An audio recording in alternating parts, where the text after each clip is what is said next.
Welcome back to the CCA March newsletter. So excited to have everyone here. We have something really exciting today that I've been wanting to talk about for a long time, but just never got around to doing. As an IT professional, I'm of course always on the lookout for the next security threat. Around really every corner, I expect a hacker out there for my data, credit card information, or some other personal information to have leverage over my life. So what I'd like to call this series is Think Like a Hacker. Let me explain what I mean by that. The security breaches we often find in the news are generally because someone let their guard down while just doing their regular job. And this is where I'm suggesting we start thinking like a hacker. Naturally, we want to trust people, so we don't always verify the emails and phone calls that we're inundated with daily. We're very good at just doing our job. Communication comes in that fits the bill, and we just jump right into it. The hackers know this though, and armed with that information, they can sneak their way into our normal routine, and there's a chance we can get them what they want without really giving a second thought to it. What I'm suggesting in this series is that we just put ourselves in the shoes of some of these hackers a little bit more frequently. For episode 1, I'll reveal the epiphany idea that got me excited about this entire series. It's a quiet Monday morning and you just got back to your desk with a second cup of coffee because, it's Monday. And the Packers had a late game last night too that gave you a few less hours sleep than you're used to. Your phone rings and it's another sales call about your IT business. This is not the first call and will not be the last. So you dig in because some of these go worse than others. As usual, they ask you who does your IT, or maybe even can they speak with someone in IT.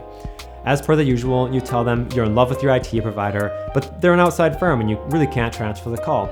You know from experience this will not be enough to move on with your work, so you go in for another sip of coffee. Are you happy with your IT? Do they get the job done on time? Do they bring cake for you every time they show up? Are they local or have they gone to the fully remote support model? About the time you're going to fall back asleep, they ask you a question you feel confident actually answering.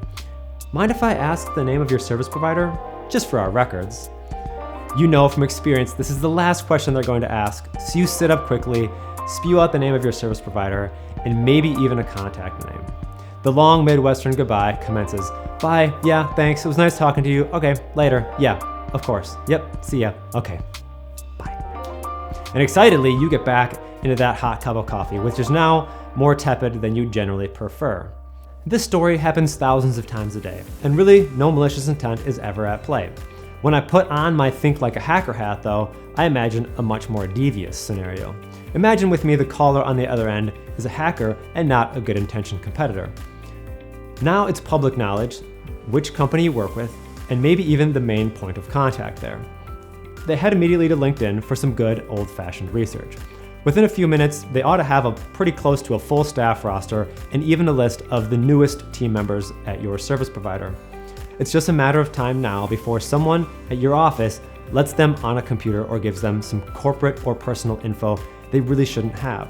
Whatever this threat actor was going after in your company could easily happen quickly. They could disconnect silently, and you might not even realize for months later that they had done something malicious. So what are the takeaways from this scary sounding story? And what I'm merely suggesting is that we just hold on to our data a little bit tighter. If anyone ever calls you just to get on your computer for some reason that you don't know, it's almost always a red flag. If we're on a system, it's always scheduled or related to a ticket that you have open. Any software that would be deployed to your system that would need a tech to overlook is always communicated in advance. It's usually through an email from the company leadership. So it's okay if you feel at all suspicious at any point, hang up with your support team, call back the number that you've documented, and just ask to be reconnected with that technician. Make sure that who you're talking with is from the company you're expecting. Another really cool option to confirm you're working with the right technician is ask them to do an MFA push.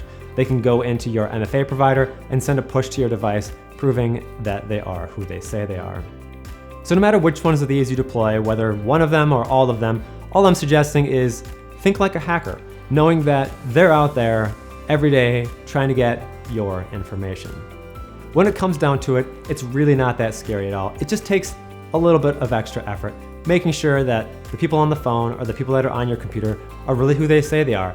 And if you do that, you are thinking like a hacker, and you'll be one step ahead of these actors. Well, that's it for this month. Thank you so much for making it this far. I really think this is something that could happen, so please forward it to anyone. that you think could use this. It's not to prevent sales calls either. I'm making this public on YouTube, so share it to our competitors too. I would love for them to use it, put it in their own words, and send it to their clients as well. Because really when the dust settles, I don't want anyone getting taken by these crooks. So have a great rest of your March, everyone, and I'll see your bright shining faces in April.